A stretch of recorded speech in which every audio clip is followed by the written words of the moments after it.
원하신다면 이 전문가의 전략 살펴보시기 바랍니다. 김석현 대표입니다. 김석현 대표님 만나보겠습니다. 대표님 안녕하세요. 네, 반갑습니다. 김석현입니다. 네, 대표님 반갑습니다. 자, 오늘 특히나 코스닥이 좀 큰 폭으로 좀 떨어진 모습입니다. 해외 국내 증시의 움직임 그리고 오늘 이슈 종목과 특징주들은 좀 어떻게 보고 계신가요? 네, 일단 말씀하신 대로 시장이 코스닥 쪽은 거의 급락적인 모습들 보여주고 있습니다. 관련해가지고 조금 이따가 다 같이 이야기를 하도록 하고요. 자, 일단 미국장부터 한번 살펴보도록 할게요.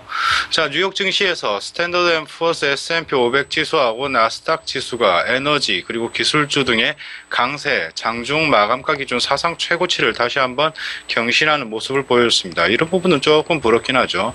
자, 뉴욕 증권거래소에서 다우존스 산업평균지수는 전장보다 85포인트 상승한 2981포인트의 거래를 마쳤고요. S&P 500 지수는 전장보다 11포인트 오른 2402포인트, 그리고 기술주 중심의 나스닥 지수는 28포인트 오른 6149포인트의 장을 마감을 했습니다.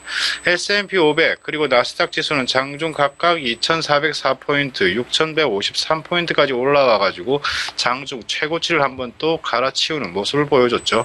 이날 상승 출발했던 지수는 강세적인 흐름들을 계속적으로 이어갔습니다. 첫 번째로 유가 강세로 에너지주가 상승한 데다가 두 번째로는 세계의 사이버 공격, 여러분들도 잘 아시다시피 랜섬웨어 공격으로 기술주도 오름세를 보여주면서 지수를 주도적으로 끌어올렸죠. 업종별로는 에너지, 기술, 금융, 헬스케어, 부동산, 소재 등이 강세를 보인 반면에 약간은 방어적인 종목인 통신과 임의 소비는 소폭 내리는 모습이었습니다. 자, 시장 참가자들은 여전히 기업들의 실적 발표에 계속적으로 주목을 하고 있는 입장입니다. 현재까지 실적을 공개한 S&P 500 기업 중에 75%가 시장 예상을 웃돌았다고 하죠. 이날 발표됐던 엠파이어 스테이트 지역의 제조업 활동 지수도 지난해 도널드 트럼프 미국 대통령 당선 이후에 처음으로 위축 국면으로 진입한 것으로 나타났습니다. 전월에 5.2에서 마이너스 1.0으로 하락을 했다고 뉴욕 연방준비은행이 5월달 엠파이어 스테이트 지수를 발표를 했는데요. 6개월 연속 확장세가 중단된 흐름입니다. 월가에 따르면 애널들도 이날 엠파이어 스테이트 지수가 7.0을 보일 것으로 예측을 했다고 하지만 여전히 뒤통수를 맞았죠. 자, 지수는 여전히 제로를 기준으로 해가지고 확장과 위축을 가늠하는 지표가 되고 있습니다. 자, 5월달 미국 주택 건축업체들의 신뢰도는 상승해가지고 주택시장의 경기 확장 신호를 보여줬다, 이렇게 언급을 하고 있고요. 전미주택 건설업협회 웰스파고에 따르면 5월 주택시장 지수는 전월 68에서 70으로 상승을 했죠. 월스트리트 저널이 조사한 애널리스트들의 전망치는 68이었습니다.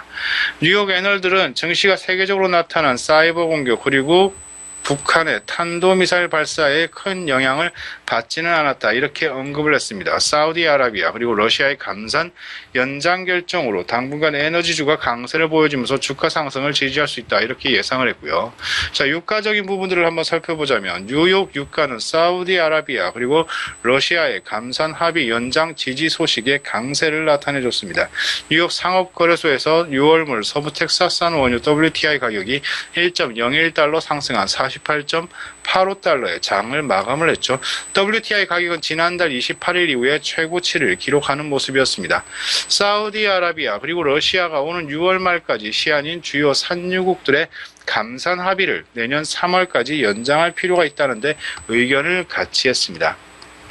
이들은 이달 말에 석유 수출국 기구죠. 오펙 회원국하고 비회원국의 회담에서 다른 산유국에 이러한 의견을 전달을 하고 감산 연장에 대해서 최종적으로 결정할 예정으로 알려져 있습니다. 자, 국내 증시 한번 살펴보죠. 자, 전일 코스피는 차익 실현적인 분위기 그리고 심리가 강해진 탓 때문에 외국인이 이틀째 매도를 했지만 기관과 개인의 매수를 하면서 지수 하락을 방어하며 2290선에서 마감되는 모습을 보여줬습니다.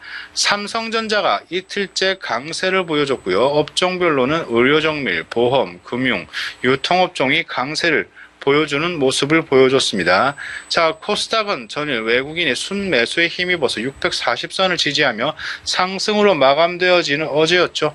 변동성이 강한 테마주들, 특히나 랜섬웨어로 인한 보안 관련주 그리고 대북 이슈에 따른 대북 관련주들이 변동성적인 부분들이 굉장히 크게 나타나는 하루였습니다. 자, 금일 증시는 일단 그동안 상승 동력이었던 1분기 기업들의 실적 발표가 마무리되고 원화도 강세를 보여주면서 외국인들의 매도를 부추기는 양상으로서 지수 또한 정체된 모습을 보여줄 것이다. 이렇게 예측을 하고 있습니다. 최근 외국인의 매도가 넷마블 게임즈, NC소프트와 같은 일부 종목에 급감되어 있고 IT 대형주들은 여전히 매수세를 유지하고 있어서 외국인의 매도 전환으로 보기에는 아직 이르다는 증권사의 보고서가 있습니다. 2분기 호실적 기대 종목 그리고 내수 유통주에 관심을 가지라는 증권사의 내용들은 참고를 해볼 만한 그런 내용으로 보여집니다.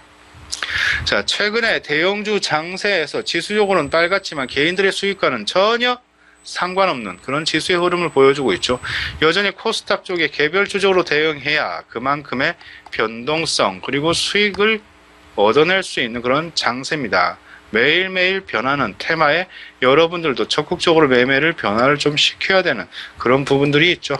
오전장 테마적으로는 태양광이나 풍력 등 신재생 에너지 관련주들이 급등적인 모습들을 보여줬습니다. 미세먼지 감축에 따른 대책의 일환으로 석탄 화력 발전소를 줄이기로 했고 이러한 부분이 신재생 에너지들의 수혜로 부각되는 모습을 보여주고 있죠. 아시다시피 대선 이후에 시장이 개별주적인 이슈나 테마적으로 움직이기 때문에 아침에 눈치만 있다면 그런 눈치가 있을지는 모르겠지만 눈치만 있다면 좋은 수익을 이루어낼 수 있는 그런 장세입니다. 매일매일 새로운 테마가 만들어지다 보니까 수급도 이리 갔다가 저리 갔다가 돌아다니고 몰아다니는 그런 분위기로 보여집니다. 아시다시피 문재인 대통령 취임 이후에 그간 공약들이 하나씩 실현하려는 그런 의지가 보임에 따라서 테마주가 급속도로 형성되는 경우가 많다 보니 조금은 액티브하게 매매적인 부분을 변화를 시키고 있는 중입니다. 물론 저희도 마찬가지고요.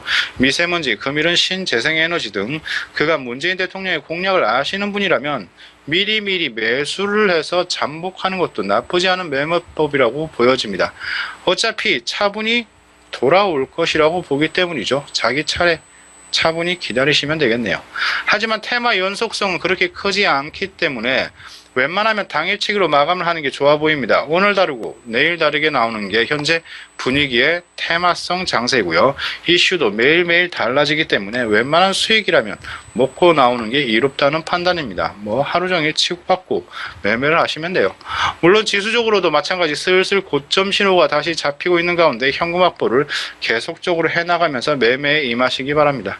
자, 현재 지수적으로 보면 코스피는 플러스 2포인트,